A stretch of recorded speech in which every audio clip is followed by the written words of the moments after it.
push up in a Rari with Ferrari, and you know BT.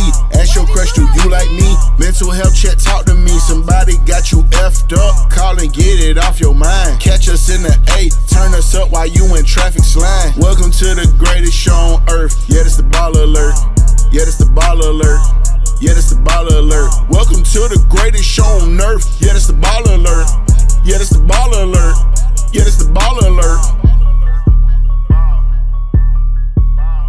Broadcasting live from the Nagle Law Firm Studios. I go by the name Ferrari Simmons. I go by the name, BT. Welcome to the BallerAlert Show. The Faith Project in the building. Hey!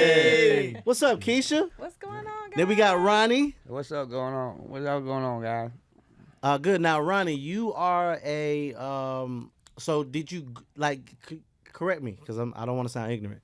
When someone goes through the Faith Project, transitional housing, do they graduate out? What is it? Yes. Transition out. There we go. Yep. So you're a transitioner outer. Nah, You're still there. I'm still there. Transition outer.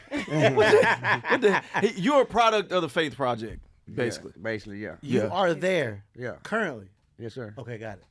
Yep. Yeah, I'm there for a reason. I'm there because, real basically, when I first started Face Pay program, I started in prison. I started writing. I wrote Keisha.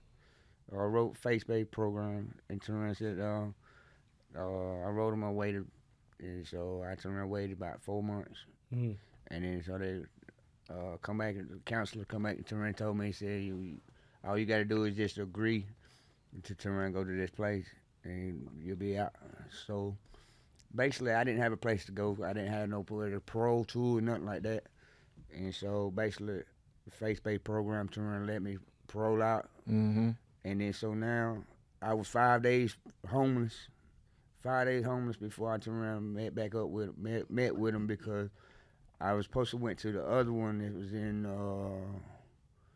supposed to be 5 points, but they turned around and they said that they rejected me. They didn't have the paperwork. So then I turned around, I made a phone call. I turned around to a friend of mine. I turned and told her, I said, I'm up here in Atlanta by myself. I'm out on the streets. She turned around, she called Keisha, turned around and sat down. And Keisha turned around and brought me, sent me a Hoover over there. And then I started it from there, June the 9th. I started from there, and then I supposed to be being released September 1st. But I ain't released because for the simple fact is, if I would be released, I'd be out on the streets and turn around. I wouldn't be able to have a job. I wouldn't be trying to turn around and move myself in positive situations, or it'd be all in negative vibes and negative energy. But instead, I turn around, I keep my head up and keep my head up and my eyes up above to the Lord. So basically, what you're saying also is you have a place to stay, therefore you can find work, and until you get on your feet. She turned around. She helped me get a job and everything. So you already got a job. I got it. I work at Taco Bell and I work at CEO. I work on CEO. So you got 2 jobs. Oh, you got 2 jobs. I got 2 of them. Yeah, I got 2 of them until CEO gets rid of me. So okay. Now you were in prison for 4 months. No, I was in prison for 4.5 years. 4.5 years, and when you got into the Faith Project, this was an alternative for you to get released early out of prison, besides just sitting in prison. No, I sat in prison. I supposed to been out 3 years because I got served 3 years, and then but then I sat in prison because the simple fact is, in 2010 I caught a 15-year sentence, and so I turned around for them to hold me in prison for them 15 years. I ain't got no but a year left on that. But then they turned around and tried to hold me where I turned around and couldn't get out. So basically, when I turned around and wrote Keisha, wrote Fanbase, mm-hmm. and I turned around and wrote them and turned around and told them there was a situation. And so they wrote me back and turned around and said. So writing Keisha, the Faith Project, they allowed you to parole out. Yes, sir. Got it. Because he wouldn't have been able to get out if I didn't accept him into the Faith Project. Yeah. Got it. Because, they determined they wouldn't let me have I didn't have no parole address because every parole, Got it. You have to go somewhere. Yeah, you got to get You out. have to have an address. You got to have an address to be And this released. is what the traditional housing offers, an address Yes. for someone to parole out, and you have to accept it. Yep. And so when he wrote me, it's pretty much like he said, in order for me to know that they are needing an address, a lot of inmates will write me and say, hey, this is my situation. You know, I just need an address to get out. If you will accept me, do you have space available? And a lot of times they'll put their GDC number and the counselor's information. So I would then contact the jail and say, hey, I have this person that wants to come to the program. I have space available, and then the transition starts there. Now, is a lot of different housing a little bit harder to get approved? Yes, because a lot of times, Specific people. yep, for specific people, because a lot of times, whatever county that they offended in, they can't go back to that county. So the judge will say, you can go wherever you want, but except for this county. Gotcha. So with my different counties that I'm in, I'm able to accept people and be able to find out where they can go, what they can't do, what requirements they may have. A lot of people would say, a lot of counselors would say, in order for you to come to the Faith Project, you can't be at this county. You have to do X amount of hours of community service, X amount of hours of meetings and classes, because the whole goal is for them not to reoffend and to have a stable environment. Yeah, and then you plus you got to restrict. You got to stable. You got to report to. You got to report to your parole officer and to make sure everything is situated inside with the parole officer, because see.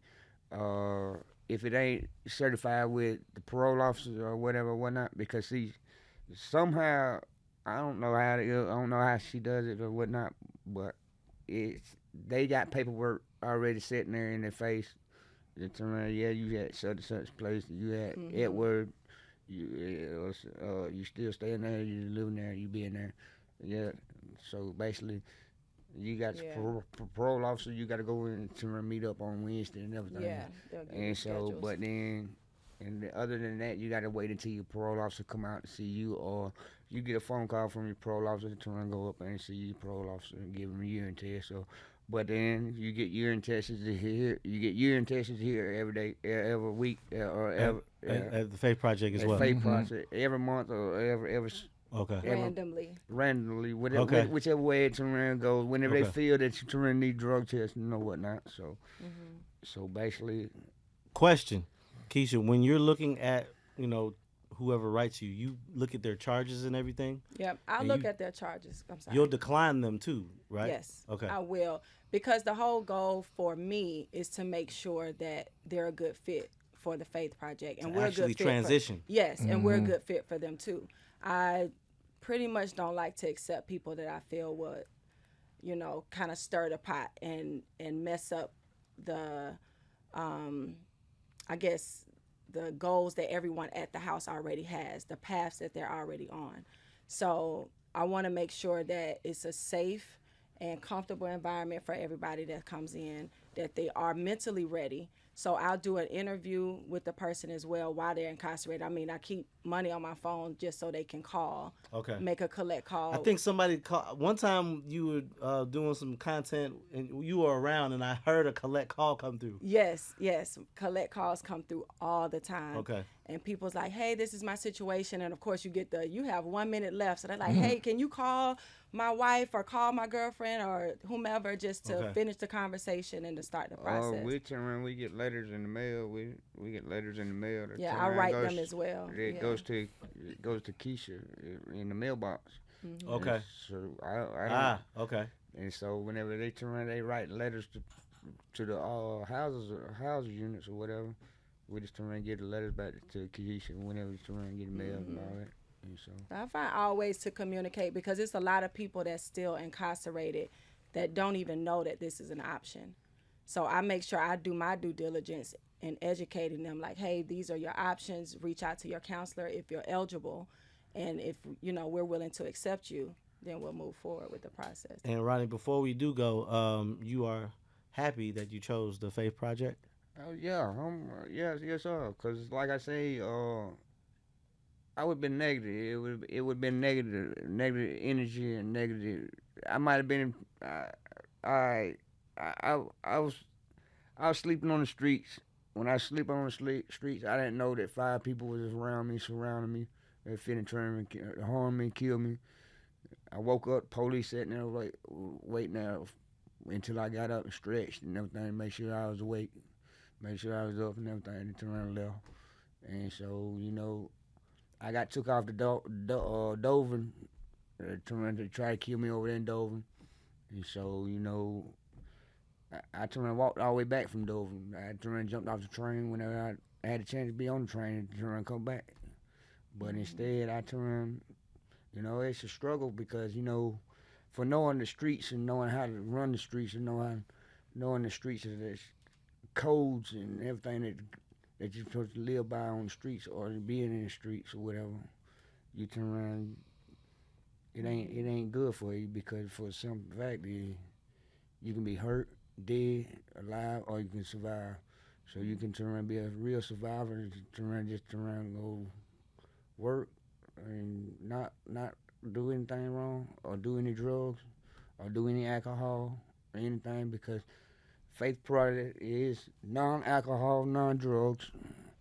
And so, you know, basically, you know, really basically why people don't want me back in my hometown is because they know for a fact that it's not good for me because all I had to do is just turn and get mad or something ain't right, something ain't going right with my way. Hey, look, man, go ahead, give me an ounce of dope, give me a quarter, give me an ounce, whatnot. Mm-hmm. And then so, you know, boom, I'm back on the streets dealing drugs and dealing guns. Or, hey, look, go get me 4 guns. Just sell 4 guns.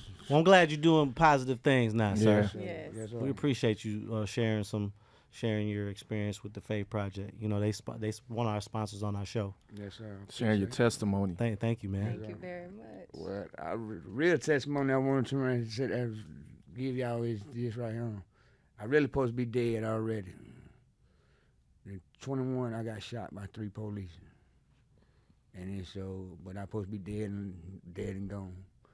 I got shot 3 times in my side, my back, and my stomach, and my head. But either way, that's a good. That's a testimony of my life and everything. So that's what makes me turn to God because it's basically God saved me for being alive today. Man, thank you, man. Appreciate we appreciate that, you, man. man. Yeah. I'm talking about Keisha, the Faith Project. Yes, sir. You know the vibe. Baller Alert, twin. Yeah.